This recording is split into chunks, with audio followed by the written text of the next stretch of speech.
प्यारे भक्तों, शत्रु की बाधा बढ़ चुकी है तो काल भैरव जी महाराज का दिव्य शत्रुनाशक मंत्र जाप करना अनिवार्य है। शत्रु ने किसी भी प्रकार की बाधा की है जिस वजह से समस्याएं उत्पन्न हो रही है, घर में हमेशा परेशानी और दिमाग में ज़्यादातर आपके टेंशन ही रहता है, आप हर एक समस्या से बाहर नहीं निकल पा रहे हो और कहीं ना कहीं आपका पैसा अटक रहा है, जहाँ से शत्रु आपको रोक रहा है, आपके उन्नति के मार्ग में आ रहा है, आपके बच्चों को ना कोई नौकरी लग पा रही है, आप हर एक समस्या से जूझ रहे हो, किराएदार लेन देनदार सब आपके घर के सामने लाइन लगा के खड़े हैं और कोई भी शत्रु आपको हानि पहुंचाने की बहुत ज़्यादा कोशिश कर रहा है। तो ऐसे में काल भैरव जी महाराज का यह शत्रुनाशक मंत्र पाठ करना बहुत ही ज़रूरी है, क्योंकि शत्रु अनेक प्रकार के होते हैं। कुछ शत्रु ऐसे होते हैं जो हमारे ही परिवार के होते हैं। शत्रु बस हमें हानि पहुंचाना चाहता है और हमें एक जिल्लत भरी ज़िंदगी जीते हुए देखना चाहता है। शत्रु हमारी उन्नति से जलता है। शत्रु ने ऐसी बाधाएं की हैं जिस वजह से पहले हमारे घर में खुशियां बनी रहती थी, लेकिन अब बस हमारे घर में हर समय रोना ही चलता है।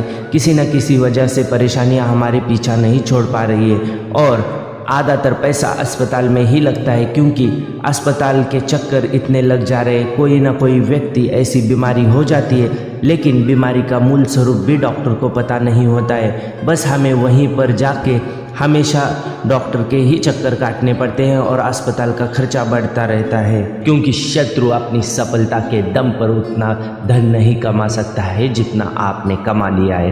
प्यारे भक्तों, घबराए नहीं, ऐसे शत्रुओं को एक ऐसे उलझन में पाड़ देंगे काल बटुक भैरव जी महाराज, जिससे ये शत्रु भूलकर भी आपके जीवन में नहीं आ पाएगा। शत्रु को ऐसा लगेगा कि वह आपको परेशानी दे रहा है, लेकिन बटुक भैरव जी महाराज आपके समक्ष कवच बन के प्राप्त हो जाएंगे, जिससे आपकी रक्षा भी होगी और शत्रु की कोई भी बुरी और कूटनीति आप पर असर नहीं करेगी।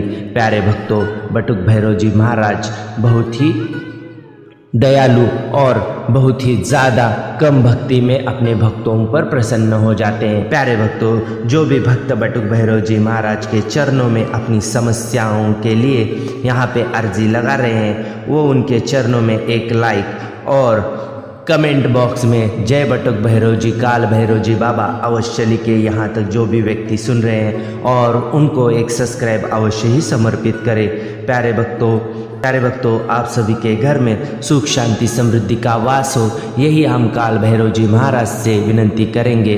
और प्यारे भक्तों, वीडियो पसंद आता है तो सब्सक्राइब अवश्य करें और आज का मंत्र उच्चारण पाठ 108 बार हमें करना है। मंत्र को आधा अधूरा ना सुने, कम से कम मंत्र को 3 मिनट अवश्य ही अपने मोबाइल में चला कर रखें। घर में हो या कहीं पर भी हो, बैठे बैठे या लेटे लेटे इस मंत्र का उच्चारण आप सुने या जाप करें, जिससे आपको लाभ प्राप्त होगा। यदि आपके पास दोनों के लिए भी समय नहीं है तो आपके घर में इस मंत्र को चला कर रखें, जिससे घर की नकारात्मक शक्तियाँ नष्ट हो जाती है और आपके घर में एक सुखी जीवन का वास्तव्य बना रहता है। इस मंत्र को 6 दिन लगातार करिए, आप देखेंगे कि 7वें दिन आपको कुछ ना कुछ खुशी की अनुभूति प्राप्त होगी।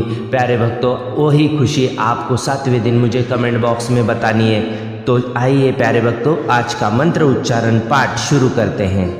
ओम ह्रीं बटुकाय आपदुद्धारणाय कुरु कुरु बटुकाय ह्रीं। ओम ह्रीं बटुकाय आपदुद्धारणाय कुरु कुरु बटुकाय ह्रीं। ओम ह्रीं बटुकाय आपदुद्धारणाय कुरु कुरु बटुकाय ह्रीं। ओम ह्रीं बटुकाय आपदुद्धारणाय कुरु कुरु बटुकाय ह्रीं। ओम ह्रीं बटुकाय आपदुद्धारणाय कुरु कुरु बटुकाय ह्रीं। ओम ह्रीं बटुकाय आपदुद्धारणाय कुरु कुरु बटुकाय ह्रीं। ओम ह्रीं बटुकाय आपदुद्धारणाय कुरु कुरु बटुकाय ह्रीं।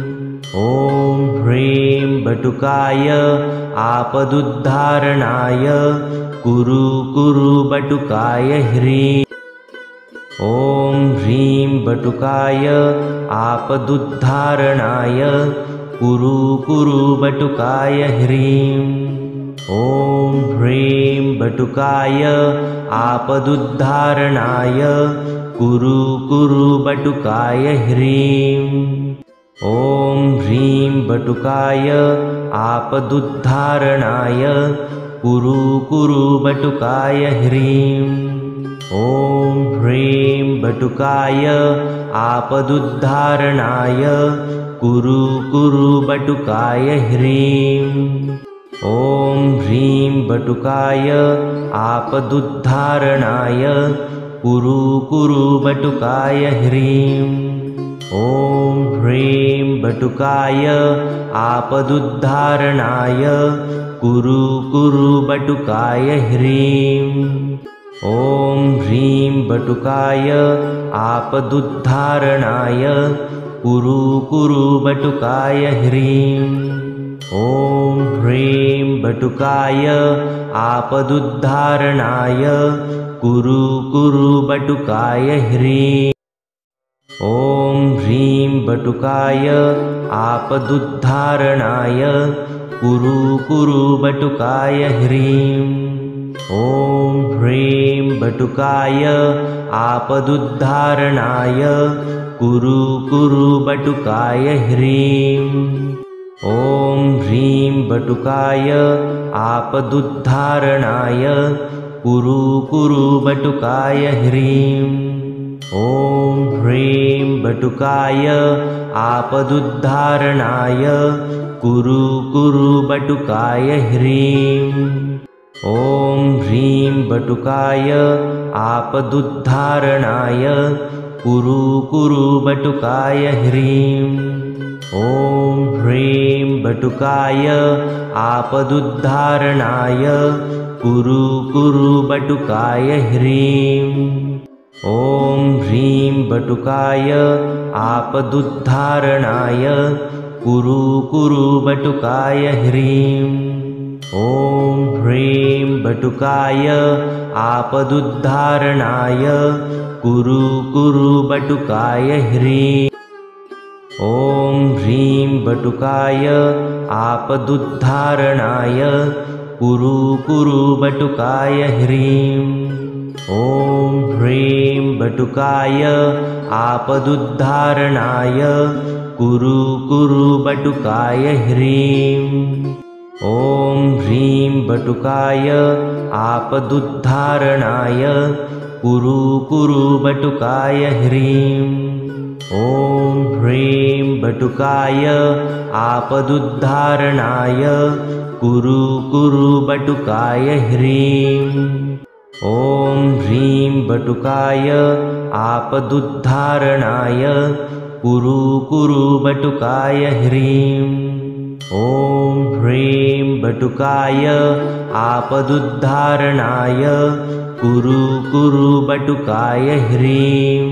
ॐ ह्रीं बटुकाय आपदुद्धारणाय कुरु कुरु बटुकाय ह्रीं। ॐ ह्रीं बटुकाय आपदुद्धारणाय कुरु कुरु बटुकाय ह्रीं। ॐ ह्रीं बटुकाय आपदुद्धारणाय कुरु कुरु बटुकाय ह्रीं। ॐ ह्रीं बटुकाय आपदुद्धारणाय कुरु कुरु बटुकाय ह्रीं। ॐ ह्रीं बटुकाय आपदुद्धारणाय कुरु कुरु बटुकाय ह्रीं। ॐ ह्रीं बटुकाय आपदुद्धारणाय कुरु कुरु बटुकाय ह्रीं। ॐ ह्रीं बटुकाय आपदुद्धारणाय कुरु कुरु बटुकाय ह्रीं। ॐ ह्रीं बटुकाय आपदुद्धारणाय कुरु कुरु बटुकाय ह्रीं। ॐ ह्रीं बटुकाय आपदुद्धारणाय कुरु कुरु बटुकाय ह्रीं। ॐ ह्रीं बटुकाय आपदुद्धारणाय कुरु कुरु बटुकाय ह्रीं। ॐ ह्रीं बटुकाय आपदुद्धारणाय कुरु कुरु बटुकाय ह्रीं। ॐ ह्रीं बटुकाय आपदुद्धारणाय कुरु कुरु बटुकाय ह्रीं। ॐ ह्रीं बटुकाय आपदुद्धारणाय कुरु कुरु बटुकाय ह्रीं। ॐ ह्रीं बटुकाय आपदुद्धारणाय कुरु कुरु बटुकाय ह्रीं। ॐ ह्रीं बटुकाय आपदुद्धारणाय कुरु कुरु बटुकाय ह्रीं। ॐ ह्रीं बटुकाय आपदुद्धारणाय कुरु कुरु बटुकाय ह्रीं। ॐ ह्रीं बटुकाय आपदुद्धारणाय कुरु कुरु बटुकाय ह्रीं। ॐ ह्रीं बटुकाय आपदुद्धारणाय कुरु कुरु बटुकाय ह्रीं। ॐ ह्रीं बटुकाय आपदुद्धारणाय कुरु कुरु बटुकाय ह्रीं। ॐ ह्रीं बटुकाय आपदुद्धारणाय कुरु कुरु बटुकाय ह्रीं। ॐ ह्रीं बटुकाय आपदुद्धारणाय कुरु कुरु बटुकाय ह्रीं। ॐ ह्रीं बटुकाय आपदुद्धारणाय कुरु कुरु बटुकाय ह्रीं। ॐ ह्रीं बटुकाय आपदुद्धारणाय कुरु कुरु बटुकाय ह्रीं। ॐ ह्रीं बटुकाय आपदुद्धारणाय कुरु कुरु बटुकाय ह्रीं। ॐ ह्रीं बटुकाय आपदुद्धारणाय कुरु कुरु बटुकाय ह्रीं। ॐ ह्रीं बटुकाय आपदुद्धारणाय कुरु कुरु बटुकाय ह्रीं। ॐ ह्रीं बटुकाय आपदुद्धारणाय कुरु कुरु बटुकाय ह्रीं। ॐ ह्रीं बटुकाय आपदुद्धारणाय कुरु कुरु बटुकाय ह्रीं। ॐ ह्रीं बटुकाय आपदुद्धारणाय कुरु कुरु बटुकाय ह्रीं। ॐ ह्रीं बटुकाय आपदुद्धारणाय कुरु कुरु बटुकाय ह्रीं। ॐ ह्रीं बटुकाय आपदुद्धारणाय कुरु कुरु बटुकाय ह्रीं। ॐ ह्रीं बटुकाय आपदुद्धारणाय कुरु कुरु बटुकाय ह्रीं। ॐ ह्रीं बटुकाय आपदुद्धारणाय कुरु कुरु बटुकाय ह्रीं। ॐ ह्रीं बटुकाय आपदुद्धारणाय कुरु कुरु बटुकाय ह्रीं। ॐ ह्रीं बटुकाय आपदुद्धारणाय कुरु कुरु बटुकाय ह्रीं। ॐ ह्रीं बटुकाय आपदुद्धारणाय कुरु कुरु बटुकाय ह्रीं। ॐ ह्रीं बटुकाय आपदुद्धारणाय कुरु कुरु बटुकाय ह्रीं। ॐ ह्रीं बटुकाय आपदुद्धारणाय कुरु कुरु बटुकाय ह्रीं। ॐ ह्रीं बटुकाय आपदुद्धारणाय कुरु कुरु बटुकाय ह्रीं। ॐ ह्रीं बटुकाय आपदुद्धारणाय कुरु कुरु बटुकाय ह्रीं।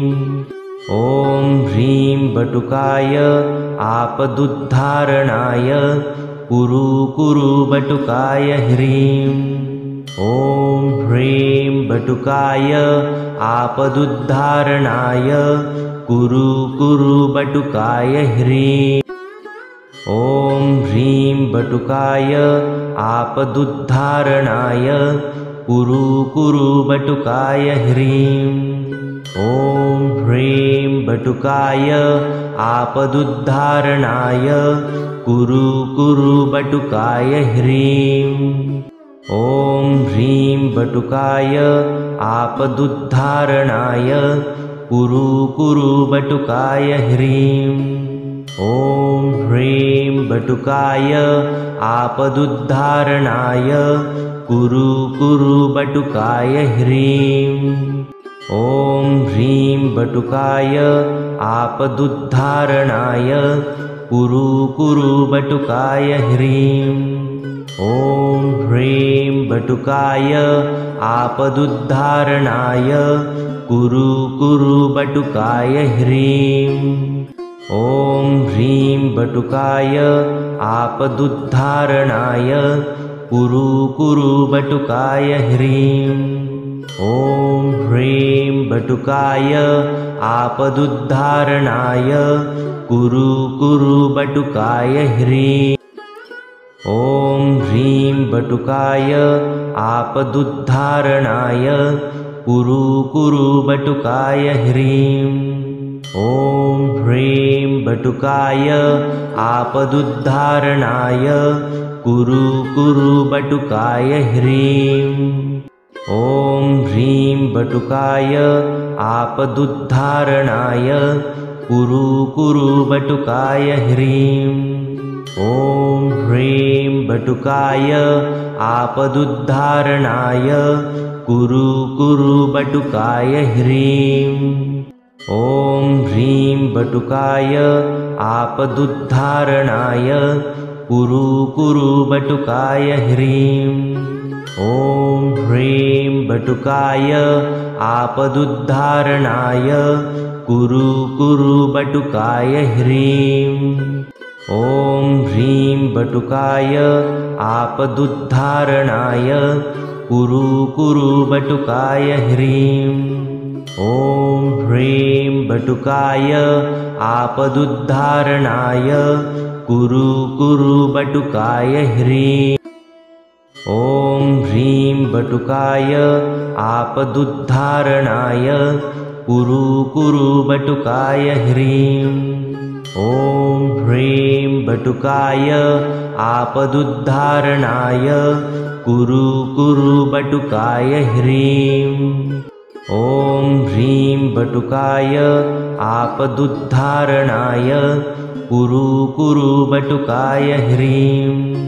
ॐ ह्रीं बटुकाय आपदुद्धारणाय कुरु कुरु बटुकाय ह्रीं। ॐ ह्रीं बटुकाय आपदुद्धारणाय कुरु कुरु बटुकाय ह्रीं। ॐ ह्रीं बटुकाय आपदुद्धारणाय कुरु कुरु बटुकाय ह्रीं। ॐ ह्रीं बटुकाय आपदुद्धारणाय कुरु कुरु बटुकाय ह्रीं। ॐ ह्रीं बटुकाय आपदुद्धारणाय कुरु कुरु बटुकाय ह्रीं।